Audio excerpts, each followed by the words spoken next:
They didn't have cities, they didn't have language, but they had to survive in a world crawling with monsters. Long before Homo sapiens ever left Africa, another human species ruled the icy frontiers of Europe and Asia, the Neanderthals. For hundreds of thousands of years, they walked through a world of giants, towering beasts, deadly predators, and an environment that showed no mercy. So how did they survive? They weren't the dumb cavemen from cartoons. Neanderthals were survival machines, short, stocky, and tough as mammoth hide. Standing around 5'5", 165 centimeters, and weighing up to 175 pounds, 80 kilograms. They were built for brute endurance. But strength wasn't their only trick. They crafted razor-sharp flint knives and deadly stone-tipped spears, basically the prehistoric version of Swiss army knives, if your life depended on it.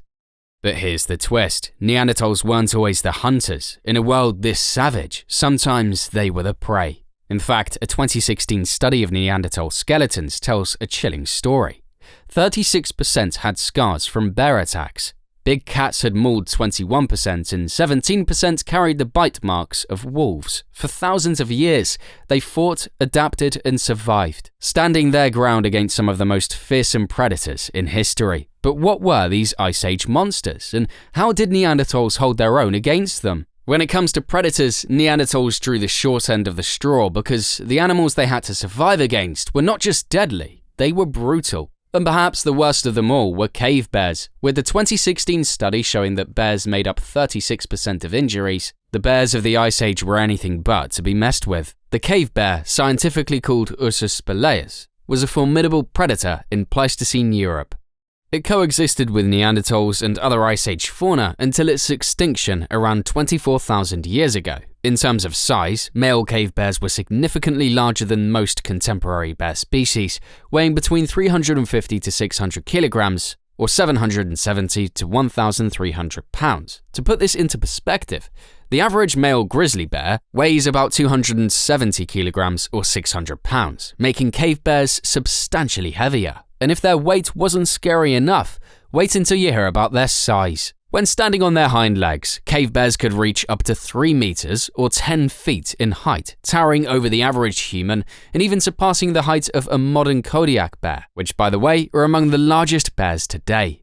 And if that wasn't enough of an evolutionary advantage, their massive skulls housed large canines and powerful jaw features that, despite their herbivorous diet, could deliver formidable defensive bites. Now, if you are wondering, yes, I said herbivore diet. See, despite its massive size, the cave bear was primarily on a plant-based diet, feeding on roots, nuts, fruits, and leaves. We know of this herbivorous tendency thanks to the distinctive wear patterns on their large molars, which were adapted for grinding tough vegetation. Interestingly, even modern brown bears share a similar dietary preference, with 70 to 90% of their diet completely comprising plant matter. But don't be fooled though, a herbivorous diet does not mean that this massive animal did not do damage. In actuality, the relationship between Neanderthals and cave bears was complex and fraught with danger. And that was mostly because both species lived in caves, meaning there were a lot of dangerous and often violent encounters between the two. So much so that evidence from Neanderthal skeletal remains indicates that 36% of injuries were inflicted by bears. These injuries likely resulted from surprise encounters within the confined spaces of caves, where escape was difficult. It's impossible to imagine just how hard it would have been to know that at any moment you would have to fight a titan with nothing but your bare hands, a long stick, and luck. But somehow, despite the risks, Neanderthals did the impossible and actually hunted cave bears. But how? Well, these ancient hunters particularly targeted the bears during hibernation when they were less active. We know this thanks to evidence of cut marks on bear bones and the presence of Neanderthal tools in cave bear dens. It goes without saying that these kind of hunts required immense bravery and skill, as even a hibernating cave bear could awaken and defend itself fiercely. But somehow, the Neanderthals did it. After all, a single bear could feed a whole colony for days. But here's the thing, the bears weren't the only animals that shared their home with them, and the next animal was just as crafty as the ancient humans who tried to survive it. Today, when we think of cats, almost everyone thinks of domestic cats, or at best, lions and tigers. But when the Neanderthals thought of felines, they were haunted by the reality of animals who would spell doom on almost every encounter. And the crazy part is, they too thought of lions and tigers, just way bigger ones. When it comes to prehistoric big cats, few were as fearsome as the cave lion, Panthera spelaea. A formidable predator of the Pleistocene epoch, the cave lion was among the largest big cats to ever roam the earth. The adult males of these extinct felines were around 25% larger than modern lions and measured around 1.2 meters or 3 feet 11 inches at the shoulder and reached weights of up to 339 kilograms or 747 pounds. Surpassing most living lions in both bulk and power, this monster took the king of the jungle to a different level. For one, their skulls featured a longer, narrower muzzle, and instead of hunting the savannas like their modern lions do, they lurked in caves, the same caves ancient humans called home. Much like the cave hyenas that we will soon talk about, the cave lions roamed vast territories, from Western Europe to Northern Asia and even parts of North America thanks to the Bering Land Bridge. Hunting mammoth steppe, they preferred open plains and grassy habitats, though fossil evidence indicates that they ventured into mountainous areas, potentially preying on hibernating bears. Yes, they hunted the bears we just talked about. Their diet included reindeer, bison, muskox, and even juvenile mammoths, making them, in every sense of the word, apex predators of their time. And as you would expect, their interactions with early humans and Neanderthals were a complex dynamic. In early society, cave lions were both hunted and revered, as evidenced by the cave art that depicted them. To take things a bit further, fossil remains with butchery marks confirm they were used for sustenance and possibly for pelts. See, approximately 48,000 years ago, Neanderthals engaged in the hunting and skinning of cave lions. We know this because evidence from a cave lion skeleton discovered in Seigsdorf, Germany, reveals puncture marks on the ribs consistent with wounds from modern thrusting spears, indicating that Neanderthals actively hunted these formidable creatures. But if ancient humans hunting cave lions with just wooden spears wasn't enough to wow you, then consider the fact that further analysis of cave lion remains from the Einhornhöhle cave in northern Germany shows cut marks on toe bones, suggesting meticulous skinning practices. Today, scientists believe that the preservation of claws within the pelt implies that Neanderthals valued these skins, possibly for clothing or symbolic purposes. And to be fair, hunting with just wooden spears isn't far off because historically, in modern times, some tribes hunted jaguars for various reasons, including protection and cultural significance. Essentially, in the battle of apex predators, humans eventually claimed victory. As hunting pressure increased, the climate change at the end of the Ice Age delivered the final blow. Before they could adapt, open plains gave way to forests. Prey populations dwindled, and by 13,000 years ago, the mighty cave lion was no more. However, the cave lion was simply one of the many monsters they had to face, as they also had to battle a monster of a cat named the Homotherium. Although it sounds like a forgotten human ancestor, the Homotherium was actually a highly specialized and successful predator whose unique adaptations made it both a deadly hunter and a victim of changing times. Often referred to as the scimitar-toothed cat, this apex predator roamed the earth from the Pliocene to the Pleistocene epochs. That's right, this terror existed from approximately 4 million to 12,000 years ago. Once prowling across North America, Eurasia, and Africa, this predator and its unique adaptation were one of the most intriguing fields in prehistoric history. See, unlike many cats, the Homotherium's build was more suited for endurance hunting rather than the classic ambush tactic. Standing around 1.1 meters or 3.7 feet tall at the shoulder and weighing up to 190 kilograms or 420 pounds. This monster was closer to the modern-day lion and was a formidable predator the size of a small Neanderthal. However, unlike the more powerfully built Smilodon, Homotherium had long, slender limbs that tell us that this creature relied on stamina to chase down its prey. And when it finally catches its prey, the Homotherium's distinctive serrated canines were designed perfectly for gripping and puncturing rather than slicing. Although shorter than those of its cousin the Smilodon, these teeth perfectly equip the Homotherium for tackling large herbivores like mammoths. This monster wasn't just efficient, it was also everywhere. Like many big cats, the Homotherium's geographic range extended across a vast variety of habitats, from open grasslands to forested areas. Using its speed and group hunting strategies, it primarily preyed on large herbivores, including juvenile mammoths. We know this because fossil evidence points to a social structure. with groups of Homotherium likely hunting together in cooperative packs, much like modern-day lions or wolves. This social behaviour would have been crucial for taking down large prey and, by extension, the species' survival. However, despite its impressive hunting skills, the Homotherium eventually faced extinction, likely due to climate change, habitat loss and, like most animals, increasing competition with humans. And that's because as human populations expanded, the pressure on megafauna like Homotherium intensified, ultimately leading to its eventual disappearance around the end of the Pleistocene. Homotherium aside though, another big cat that roamed the earth causing so much havoc that both Neanderthals and modern humans would hate to hear was on the loose is the tiger. Without having to go back in time, even today, tigers are apex predators that have been known to exhibit cannibalistic behaviour towards humans. While tigers typically avoid humans, some become man-eaters due to injury, old age, or habitat loss. When unable to hunt their usual prey, they are known to attack people as an easier food source. A good example of this is the Sundarbans tiger in India and Bangladesh, which are notorious for preying on humans, possibly due to their salty water environment affecting their diet. Famous cases of tiger attacks include the Champawat tiger, which killed over 400 people before being hunted down in 1907. It's so bad that some evidence suggests that once a tiger tastes human flesh, it may seek it again. And all this is the chaos they cause today. So what do you think they were capable of when we rewind time and talk about a tiger species that was 10 to 15% bigger than what we have today? They were the Caspian tigers.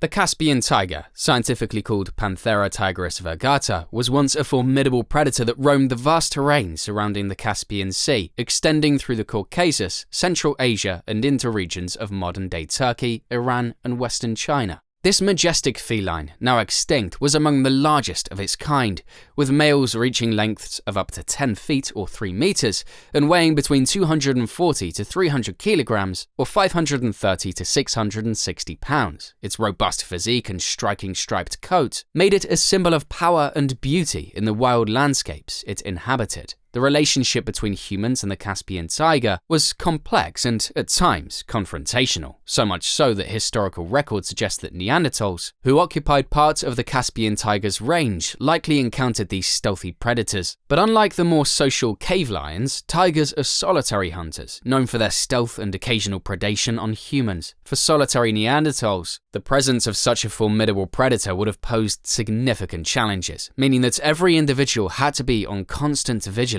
There's even a possibility that this monster was so dangerous that it perhaps influenced their migratory and settlement patterns. There were also European jaguars and leopards. Lurking in prehistoric Europe's dense forests and rocky outcrops was a shadowy, elusive predator, the European leopard, scientifically called the Panthera Pardus Spelaea.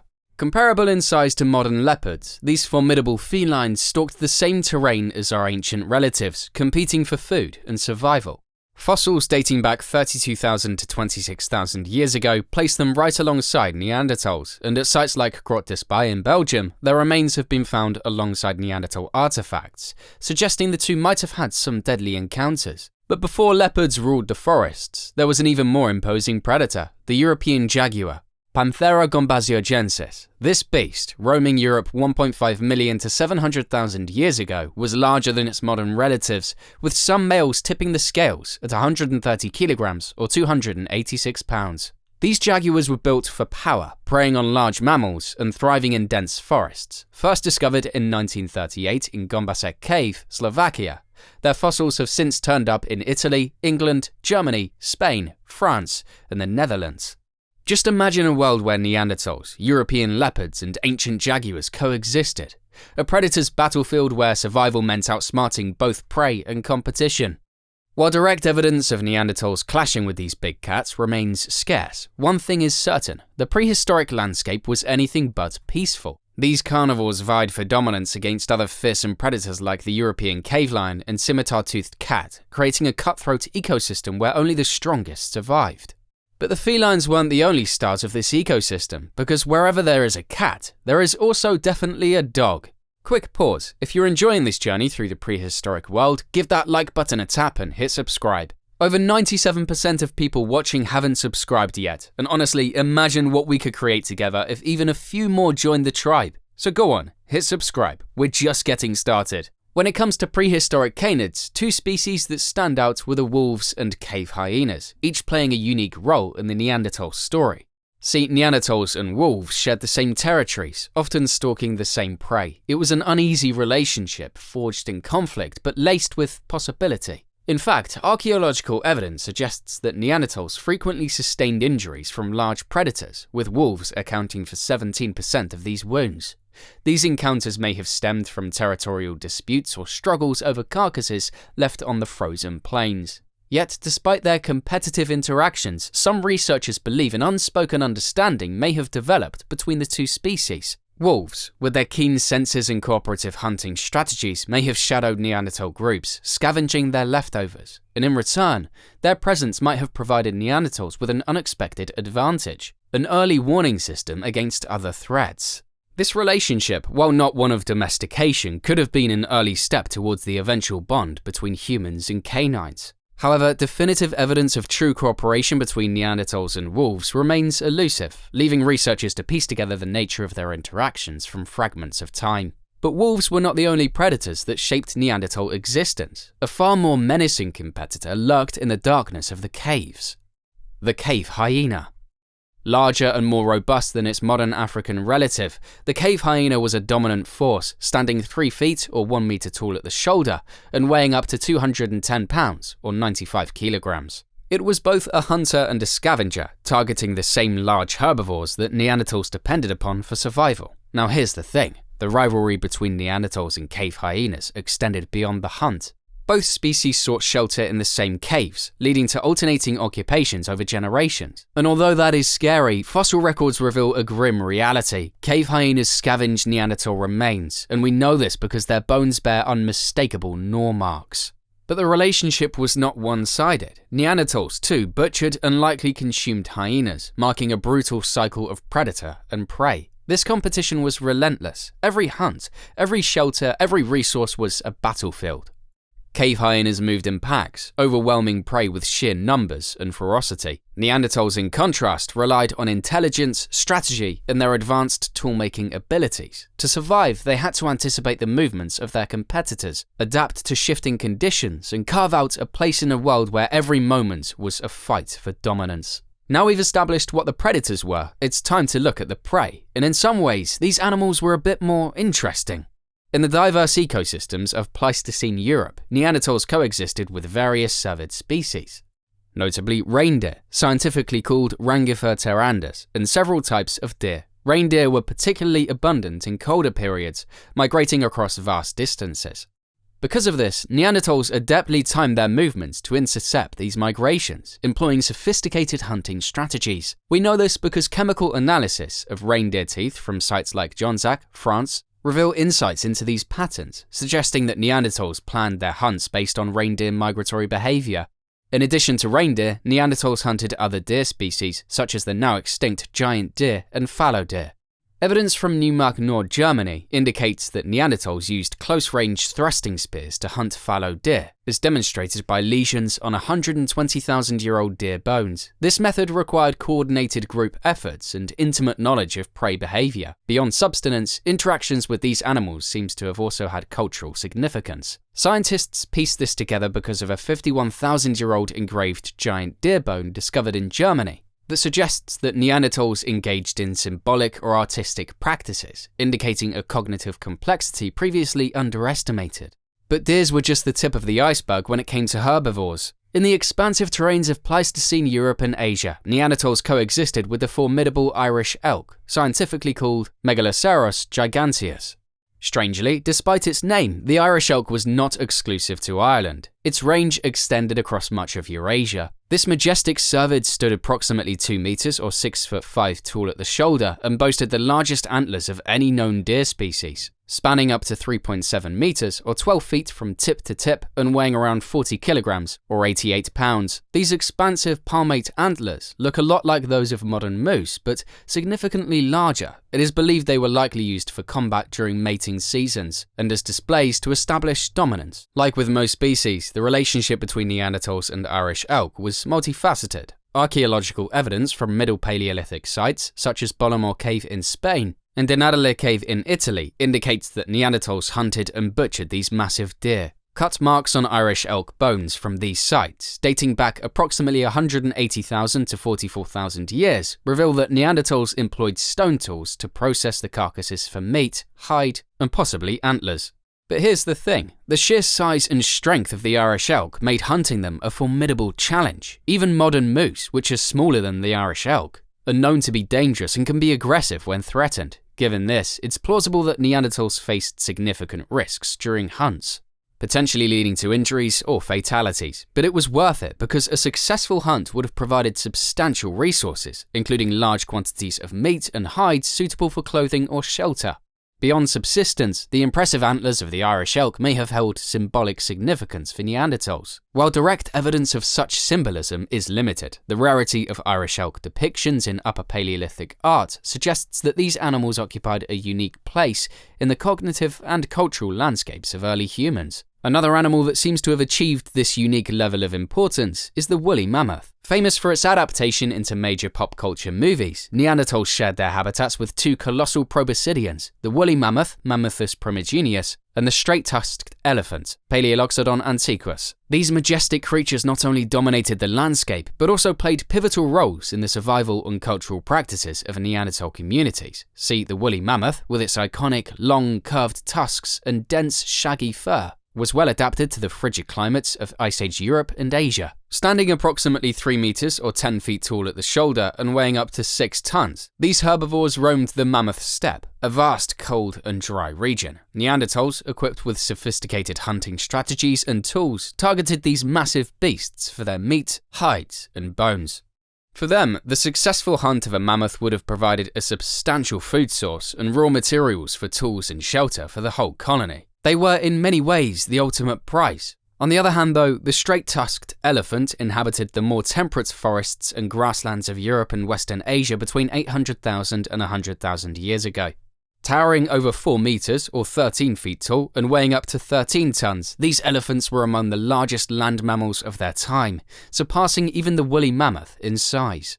Recent archaeological findings, particularly from the Neumark Nord site in Germany, have shed light on the interactions between Neanderthals and straight-tusked elephants. Analysis of 125,000-year-old bones from this site reveals that, like many before it, the Neanderthals systematically hunted and butchered these giants. Scientists even discovered the remains of over 70 individual elephants, predominantly adult males, exhibiting cut marks and other signs of systematic butchering, indicating that hunting these enormous animals was a regular part of Neanderthal subsistence strategies.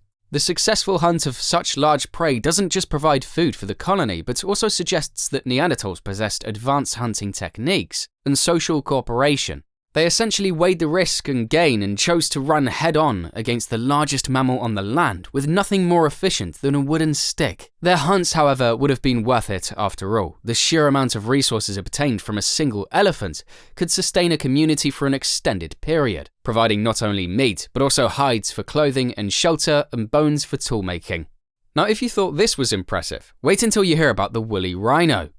The formidable woolly rhinoceros, Coelodonta antiquitatis, were massive herbivores, measuring up to 4.6 meters or 15 feet in length and standing 1.9 meters or 6 foot 3 inches tall at the shoulder. These massive beasts, unlike their modern counterparts, were well adapted to the harsh, cold environments of Europe and Northern Asia. Their thick, shaggy coats and pronounced front horns made them both a challenge and a prize for prehistoric hunters. But as we've seen from the past, to the Neanderthals, size was only an illusion. But something fascinating about these creatures is the fact that evidence from their significance in the lives of early humans is vividly depicted in ancient cave art. One of the most remarkable sites that shows this is the Chauvet-Pont d'Arc cave in Vallon-Pont-d'Arc, France. Discovered in 1994, this cave houses some of the oldest known figurative drawings, dating back approximately 34,000 to 32,000 years. Among these artworks are detailed portrayals of woolly rhinoceroses, showcasing the animal's distinctive features and offering insights into the interactions between Neanderthals and these majestic creatures. Another significant site is the Ruffignac cave in the Dordogne region of France, known as the Cave of the 100 Mammoths. Its walls are adorned with enormous depictions of Ice Age fauna, including woolly rhinoceroses. The art here, primarily engravings and black-line drawings, dates back around 13,000 years and provides a window into the rich biodiversity of the era and the artistic expression of its human inhabitants. Okay, now let's switch gears a bit and talk about an animal that both the Neanderthals and Homo sapiens got to live with. In the rugged landscapes of Pleistocene Europe, Neanderthals coexisted with formidable bovine creatures, notably the Aurochs or Bos Primigenius. These wild ancestors of modern domestic cattle were imposing, with bulls standing up to 1.8 meters or 5.9 feet tall at the shoulder and weighing around 1,000 kilograms or 2,200 pounds. As you would expect, their impressive size and strength made them both a challenging prey and a vital resource for Neanderthal communities. Archaeological evidence indicates that Neanderthals actively hunted aurochs, as well as other large bovids like the steppe bison, also known as the bison priscus. Today, sites across Europe have yielded remains of these animals bearing cut marks and signs of systematic butchering, suggesting that Neanderthals employed coordinated group hunting strategies to take down such formidable prey. But here's something unique about these creatures. The relationship between Neanderthals and these large bovids was not merely one of predator and prey. The presence of aurochs and bison in various habitats influenced Neanderthal mobility and settlement patterns, as these hominids often established campsites in proximity to the migratory routes of their prey. This strategic positioning essentially made efficient hunting and resource utilization much easier, and over time, reflected the adaptive ingenuity of Neanderthal groups in the face of Europe's dynamic and often harsh environments. But the craziest part? If we had been more careful, you might have had the chance to see this majestic creature with your own eyes, because the aurochs went extinct in the 17th century, marking the end of a significant chapter in human history. And if you're wondering what sealed its fate, the answer is simple: we did. Sometimes some herbivores are scarier than carnivores, and any Neanderthal who ran into a hippo found that out very quickly. See, the hippopotamuses have always been a real force of nature, and during the Pleistocene, the Neanderthals had to deal with them. Among these monsters, the Hippopotamus antiquus, also known as the European hippo, was a true terror. This monster was larger than today's African hippos, with some estimates putting it at around 3,174 kilograms or 7,000 pounds, and nearly double the size of modern hippos. It had a more elongated skull and higher eye sockets, suggesting it was highly aquatic and likely spent much of its time in rivers and lakes. This species roamed Europe and Western Asia, overlapping with Neanderthal territories, making encounters almost inevitable. But if H. antiquus wasn't bad enough, there was also Hexaprotodon, an even weirder and just as terrifying relative. The name literally means 6 front teeth, and yes, it had 6 massive incisors instead of the usual 4, giving it a bizarre and intimidating look. These hippos lived across Asia and possibly Europe, and their massive jaws reinforced mandibular symphysis and lower-crowned molars, suggesting they were tough, heavy grazing beasts that could bite with incredible force. If modern hippos can crush a crocodile's skull, imagine what a Hexaprotodon could do. Now, hippos today are some of the most aggressive and territorial animals on Earth, killing more people in Africa each year than lions or crocodiles. Their ancient relatives were likely just as bad, if not worse. The overlapping habitats of these hippos and Neanderthals suggest that early humans had to tread carefully around these massive creatures. While we don't have direct evidence that Neanderthals hunted them, it's hard to believe they didn't have some kind of tense encounter. The sheer size, aggression, and unpredictable nature of these hippos meant that any Neanderthal group wandering too close to their territory was in serious danger. In the grand scheme of things, Hippopotamus antiquus and Hexaprotodon were not just big, they were nightmares in the flesh. Whether through competition for watering holes, scavenging kills, or accidental run-ins, these hippos would have been a constant threat in the Pleistocene world, influencing how Neanderthals moved, hunted, and survived. On the flip side, not every animal of the Pleistocene was a giant, supersized monster, and this was thanks to a little something called island dwarfism. See, island dwarfism led to the evolution of smaller-sized animals on islands, a phenomenon observed in several Pleistocene species. For instance, the Mediterranean islands were home to diminutive elephants and hippos. These smaller creatures, while less imposing than their mainland relatives, provided Neanderthals with accessible sources of meat and material. The unique challenges of hunting these agile animals likely honed Neanderthal adaptability and hunting techniques. Contrary to common perceptions, camels were not exclusive to arid deserts. During the Pleistocene, species such as camelops roamed parts of North America. While direct interactions between Neanderthals and camels are not well documented, the presence of these animals in regions accessible to human populations suggests potential encounters. Camels would have been valuable for their meat, hides, and possibly even as pack animals, influencing Neanderthal migratory and hunting patterns. The Pleistocene epoch also witnessed the existence of large otter species, notably in regions like the Mediterranean. These otters, larger than their modern counterparts, inhabited riverine and coastal environments rich in resources. Neanderthals, known for exploiting diverse habitats, likely encountered these formidable aquatic mammals. Hunting or scavenging giant otters would have provided essential nutrients and pelts for warmth, especially in cooler climates. Such interactions underscore the Neanderthals' versatility in adapting to various ecological niches. To cut a long story short, life as a Neanderthal was anything but simple, yet against all odds, they made it work. Thriving for thousands of years in a world where danger lurked around every corner, from massive big cats to hippos that could kill with a single charge. Neanderthals carved out their place in an era where everything was either hunting you or waiting for the chance to try. But what about you? Would you have survived in a world filled with cave lions, giant hyenas, and saber-toothed predators? Let us know in the comments below, and don't forget to like, subscribe, and hit the bell icon to join us on more journeys into the prehistoric past. Until next time, stay curious.